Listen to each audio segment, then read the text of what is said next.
What is full preterism?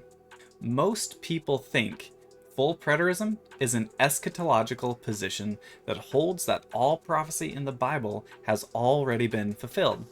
Although this is true, it does not adequately explain what the view truly is. If we want to understand what full preterism is, a better way to view it is that full preterism is actually a systematic way of interpreting the Bible, also referred to as a hermeneutic.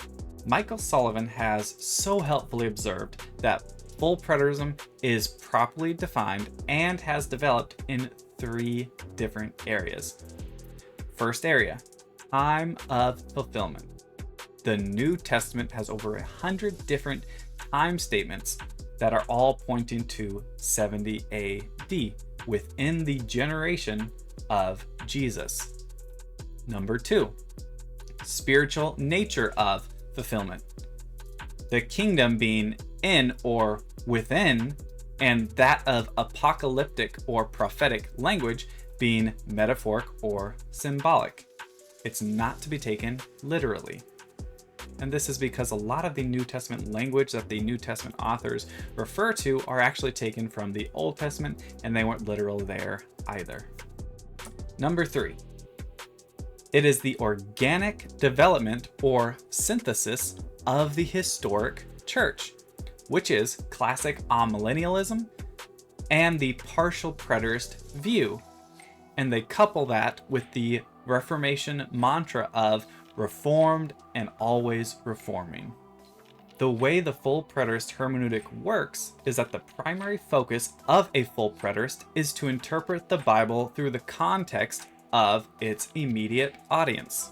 Before we even ask, how does this passage apply to me, we must first ask, who is the immediate audience of the words spoken? To say it another way, a full preterist asks the question, who is being spoken to and what did it mean to them, not us. So when a modern Christian reads one of the over 100 verses that have a time statement like soon, near, at hand, quickly, about to, etc., how the modern Christian interprets that is based on how they view Scripture and their view of the end times. A typical Christian would say that those words mean the complete opposite of what they clearly are saying. So when they read a word like soon, soon actually means not soon. And when they read a word like near, it actually means far, because that interpretation of Scripture fits in their futuristic viewpoint. What a full preterist does, on the other hand, is they take those same time statements and ask, what would the original audience have thought when they heard these time statements? To the audience, would they have understood these to mean a long way off or close at hand? A full preterist would say the answer is pretty obvious when we ask that question. The first century Jews and Christians would have thought nothing else except for that the things mentioned would actually soon happen to them in their lifetime, in their generation. Almost all Christians will say context is key when interpreting Scripture, and will agree that the immediate audience should be acknowledged. But a full preterist is the most consistent when it comes to this.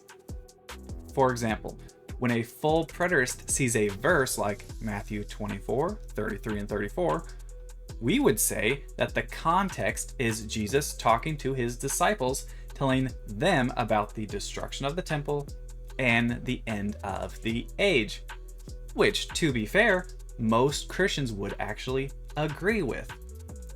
But unlike a futurist, we don't change the targeted audience of these events to us 2,000 years in the future. We still maintain that Jesus was literally talking to his disciples when he was talking to them. And this is because he directly is saying to them, when you see these things. Jesus was not talking to a different group of people or a generation thousands of years into the future. So, what would be a good definition to describe full preterism? A working definition could be: full preterism is the systematic belief that all Bible prophecy has been fulfilled. This conclusion is made primarily through the context of the immediate audience and the many time statements referencing the close proximity of that specific people to the destruction of the temple, end of the age, coming of the kingdom, second coming of Christ, the resurrection of the dead, which a full preterist would view as spiritual. It's a spiritual resurrection. And the judgment of the just and the unjust. This is my definition of full preterism, and I think it sums it up pretty nicely. But I encourage you to read Michael Sullivan's article because he goes into immense detail about the three areas that we use to develop our belief. It is the time of fulfillment, spiritual nature of fulfillment, and the organic development or synthesis of the historical church. I will link that in the description below. I really hope you guys found this helpful. Make sure to like and subscribe for more preterist or fulfilled biblical truth. And also check out the many books Michael Sullivan has written, his website, and as well as his YouTube channel. And there's many more out there as well that have been doing this for decades. Thank you for watching, and God bless.